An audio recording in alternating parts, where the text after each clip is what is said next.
del Cristo de toda crisis. Todos tenemos problemas. Los problemas llegan diariamente. Pero de vez en cuando tenemos que enfrentar una crisis. Quiero decir, una verdadera crisis. Y no sabemos en realidad a quién acudir, a menos que acudamos al Señor. Una crisis puede venir inesperadamente, puede venir tenazmente, como salida de la nada. Hablo de una crisis aterradora. Alguien dijo, si puede mantener su cordura cuando todos a su alrededor están perdiendo la suya, puede ser una señal de que usted no entiende la situación. O pudiera ser que usted sí entienda algunas de las cosas que voy a compartir hoy de la palabra de Dios.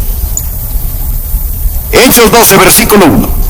En aquel mismo tiempo el rey Herodes echó mano a algunos de la iglesia para maltratarles, y mató a espada a Jacobo, hermano de Juan.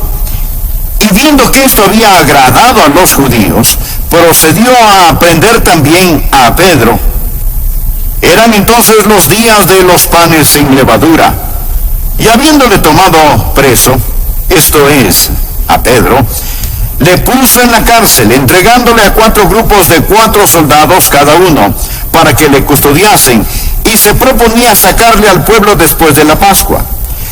Así que Pedro estaba custodiado en la cárcel, pero la iglesia hacía sin cesar oración a Dios por él. Y cuando Herodes le iba a sacar, aquella misma noche estaba Pedro durmiendo entre 2 soldados, sujeto con 2 cadenas, y los guardas delante de la puerta custodiaban la cárcel. Y he aquí que se presentó un ángel del Señor, y una luz resplandeció en la cárcel, y tocando a Pedro en el costado, le despertó diciendo, levántate pronto. Y las cadenas se le cayeron de las manos. Le dijo el ángel, cíñete y átate las sandalias. Y lo hizo así. Y le dijo, envuélvete en tu manto y sígueme. Y saliendo le seguía, pero no sabía que era verdad lo que hacía el ángel, sino que pensaba que veía una visión.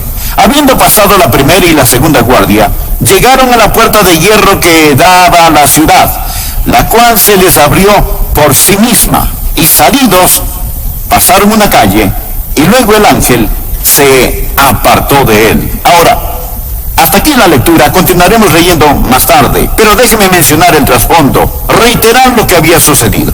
Herodes fue un hombre salvaje, cruel, impío y vil. Quería torturar, hostigar, perturbar la iglesia. Ya había apresado a Santiago, el hermano de Juan, y lo había condenado a muerte. Y vio que eso complació a la multitud y se dijo, bien, apresaré a Pedro. Y puso a Pedro en prisión. Y dijo, después de la Pascua, lo sacaré y lo haré más corto de estatura, le cortaré la cabeza. Herodes era un hombre absolutamente feroz, vil, diabólico y cruel. Esa era la situación, y verdaderamente era una gran crisis. ¿Cómo enfrenta usted una crisis? ¿Qué hace en tiempos de crisis? Bien, quiero compartir con usted hoy 4 pensamientos. Por favor, anótelos. Los necesitará. Pueden necesitarlos ahora mismo. Algunos de los que me escuchan están en medio de una crisis genuina, pero si no, los llegará a estar. Primero, debemos respetar el misterio de la providencia de Dios. De la providencia de Dios. Al mirar este capítulo, hay una palabra que sobresale, providencia. Es decir, usted va a ver la escondida mano de Dios. Dios está trabajando, pero usted no puede ver a Dios trabajando.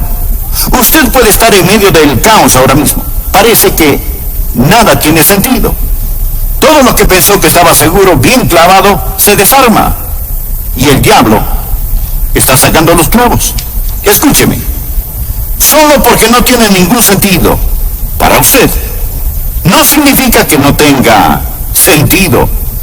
Muchos tenemos preguntas. Al mirar este capítulo podríamos decir, ¿por qué?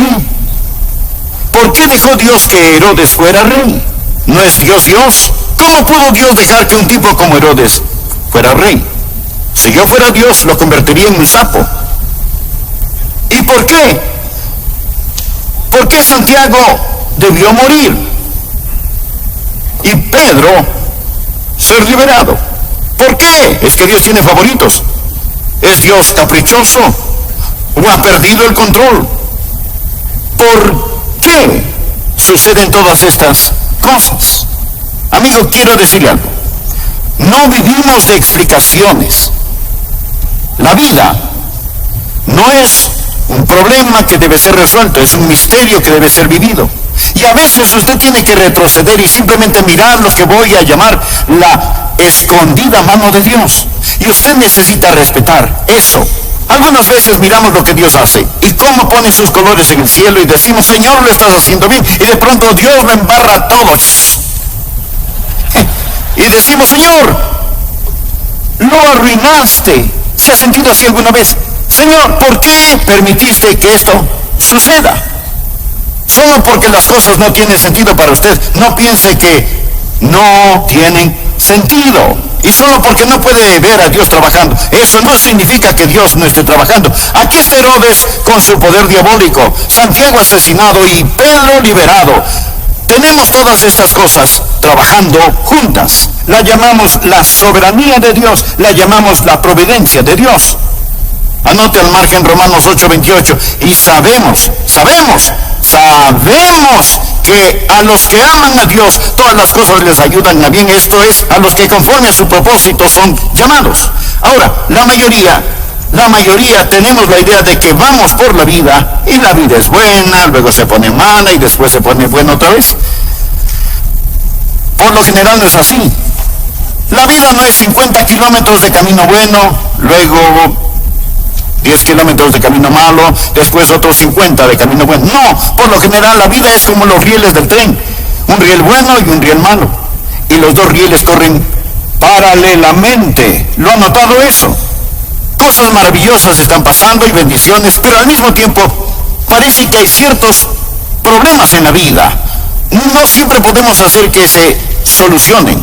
Ahora, bien, lo bueno y lo malo parecen correr en rieles paralelas. Ahora, muchos de nosotros no entendemos eso. Por ello deseamos llegar a los tiempos de vida donde nada malo acontece.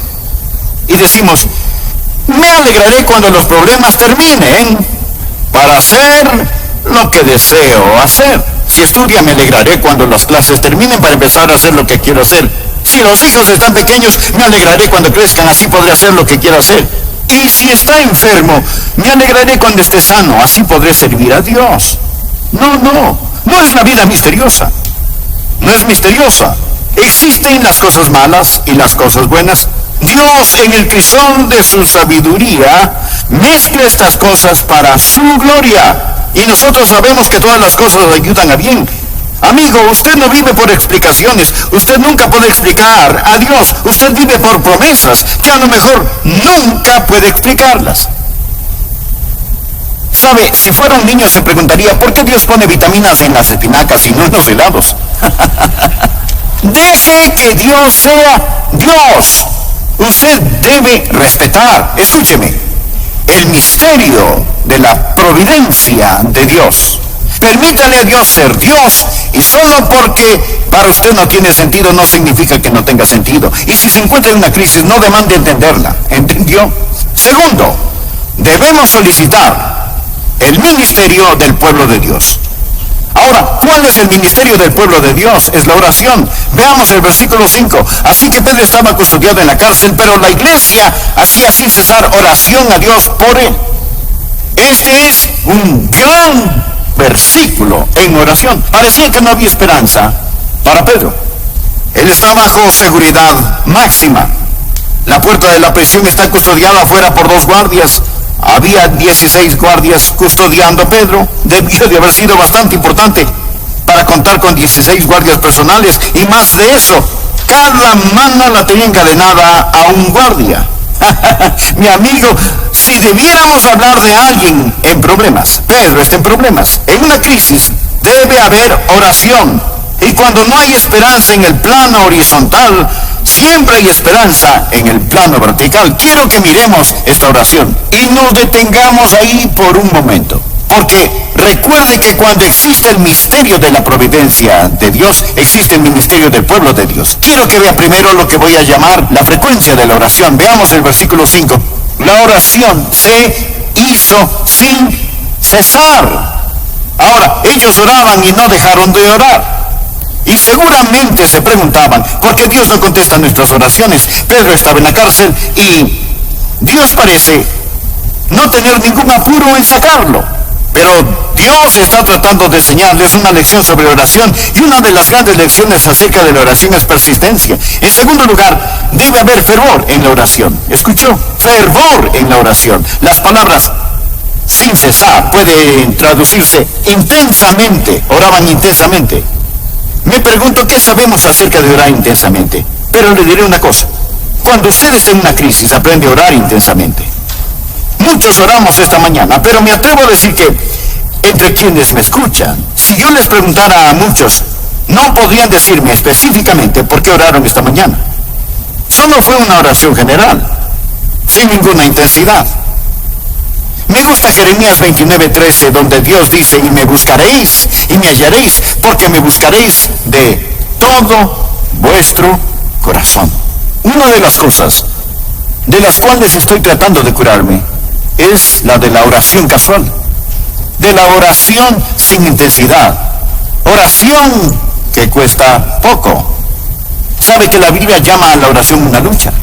Una versión traduce Romanos 15:30 así: Pablo les suplica, les ruego, hermanos, por nuestro Señor Jesucristo y por el amor del Espíritu, que se unan conmigo en esta lucha y que oren a Dios por mí. Que se unan conmigo. Ha pensado en oración como una batalla, como una lucha. A veces no tenemos ganas de orar, así que no oramos. Mi amigo, si hay un tiempo cuando usted debe orar, es cuando usted no siente ganas de orar. Ore hasta que tenga las ganas. Pero ore no solo frecuentemente, sino también fervientemente, y descubra la fraternidad de la oración. La Biblia dice que la iglesia oraba. Nuevamente, versículo 5, la iglesia hacía oración sin cesar. Eso quiere decir que se reunieron para orar. Jesús dijo, donde están 2 o 3 congregados en mi nombre, allí estoy en medio de ellos. Si 2 de vosotros se pusieron de acuerdo en la tierra acerca de cualquier cosa que pidieren, les será hecho por mi Padre que está en los cielos. Dios se complace cuando sus hijos oran, pero se complace mucho más cuando oran en fraternidad. No hay nada que nos pueda unir más como iglesia que la oración. Si usted ha tenido un compañero o compañera de oración, sabe que su corazón y el de la otra persona están eslabonados, y las veces que Dios visita cuando la iglesia ora son gloriosas y maravillosas. Es lo que llamamos la fraternidad de la oración. Esta clase de oración hizo la iglesia por Pedro. Y luego deseo que note la fe de la oración. La oración era a Dios. Era a Dios. Se hizo oración a Dios. No estaban orando el uno por el otro. No estaban orando para impresionarse mutuamente. Muchas de nuestras oraciones son pequeñas oraciones memorizadas. Escuché de un joven abogado recién graduado que abrió su nuevo y elegante firma. No tenía todavía clientes, ni siquiera tenía secretaria, pero tenía su nombre en la puerta. Escuchó pasos en el corredor, pensó que venía su primer cliente, tomó el teléfono para aparentar que estaba ocupada y dijo, lo siento, no puedo, no. Tal vez para el próximo jueves. Tengo un importante caso de una corporación el miércoles. Tal vez podamos arreglar algo para después. Colgó el teléfono. Para entonces el hombre estaba parado frente a su escritorio y dijo, sí señor, ¿en qué puedo servirle? Y el hombre contestó, soy de la compañía de teléfonos, vengo a conectar su línea telefónica.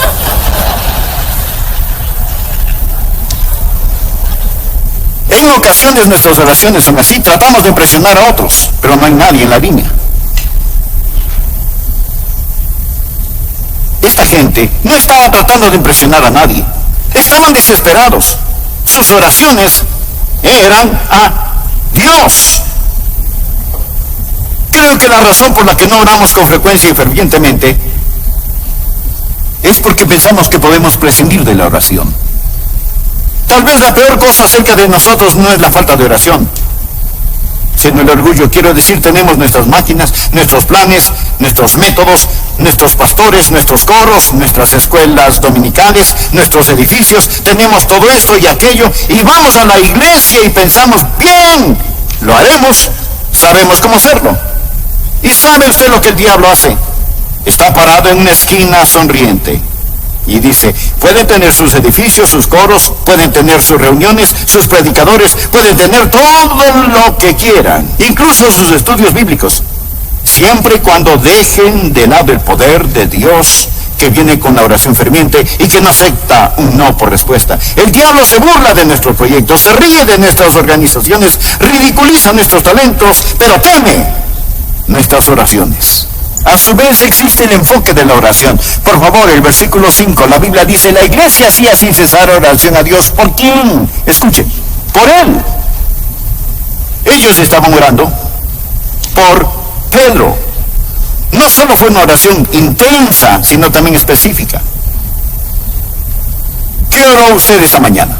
¿Sabe que muchas de nuestras oraciones son tan indefinidas que si Dios nos contestara no lo sabríamos y si no, no tendríamos que admitirlo?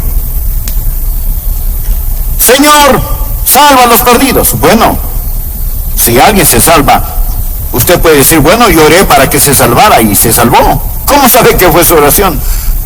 ¿Cómo sabe que no fue mi oración o la de otra persona? ¿Sabe? Tenemos estas oraciones indefinidas. Pero cuando ellos oraron por Pedro y recibieron respuesta, sabían que fue una respuesta a sus oraciones. Oraron por él. Veamos el tercer punto. Cuando enfrentamos una crisis, debemos, tercero, descansar en la maestría de la paz de Dios. Tenemos el misterio de su providencia, el ministerio de su pueblo y ahora la maestría de su paz en medio de la tormenta. Leamos el versículo 6. Y cuando Herodes le iba a sacar, aquella misma noche, Pedro estaba durmiendo. ¿Qué le parece? Pedro durmiendo entre dos soldados, atado con dos cadenas. Yo no sé si los soldados estaban durmiendo, pero Pedro sí, y los guardias delante de la puerta custodiaban la cárcel. Aquí estaba. A la mañana siguiente lo ejecutarían, pero él estaba durmiendo. Él dormía tan sabrosamente que el ángel tuvo que tocarle el costado para que se despertara. Esto es paz. Paz en medio de la tormenta. Mientras leía esto pensé, ¿cómo Pedro pudo dormir estando en una crisis como esa? Bueno, primero, él ya no tenía temor de morir. Él ha visto al Cristo resucitado. Lo he dicho antes, un hombre no está listo para vivir hasta que no haya perdido el temor de morir. Pedro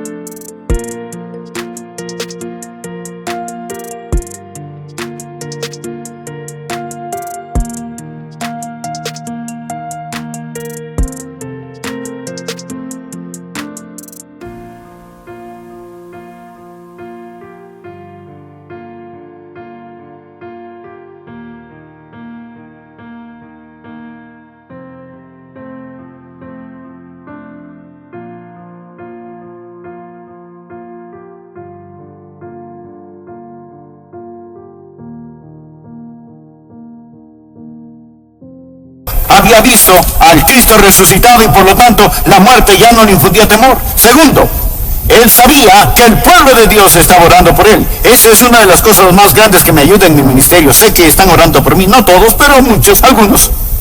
O uno de ustedes está orando por mí. ¿Qué fortaleza existe? ¿Qué gozo existe? ¿Qué victoria existe? Muchas veces he sentido al hacer lo que hago, predicar, he sentido esa paz, he sentido ese ánimo. Y sabe, es porque los hijos de Dios están orando. Respete el misterio de la providencia de Dios. Requiera el ministerio del pueblo de Dios, la oración. Descanse en la maestría de la paz de Dios en medio de la tormenta, sea cual sea tu tú guardarás en completa paz a aquel cuyo pensamiento en ti persevera, porque en ti ha confiado. Deje de mirar la tormenta y ponga su mirada en el Señor Jesucristo. Finalmente, cuarto, regocíjese en la majestad del poder de Dios.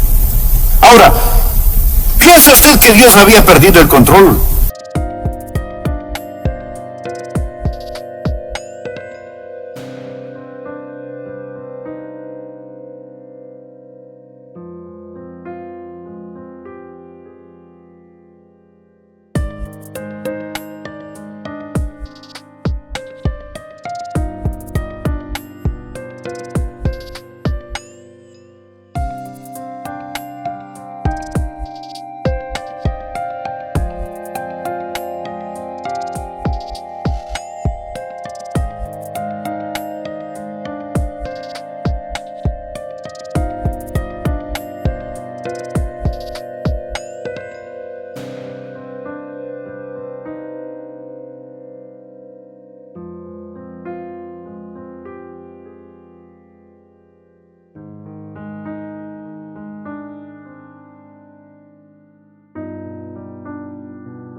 Cuando Santiago fue ejecutado, que había perdido el control cuando Pedro fue puesto en la cárcel. De ninguna manera.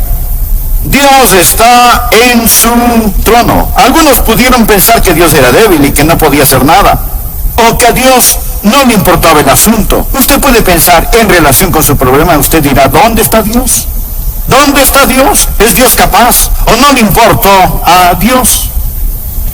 Es interesante notar que la liberación de Pedro llegó al último instante. Quiero decir, Dios se tomó su tiempo en este asunto. De hecho, toda esta historia se desarrolla sin premura.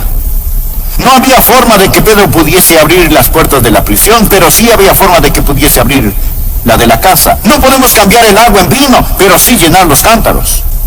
No podemos levantar a Lázaro de la tumba, pero sí quitarle sus ropas funerales.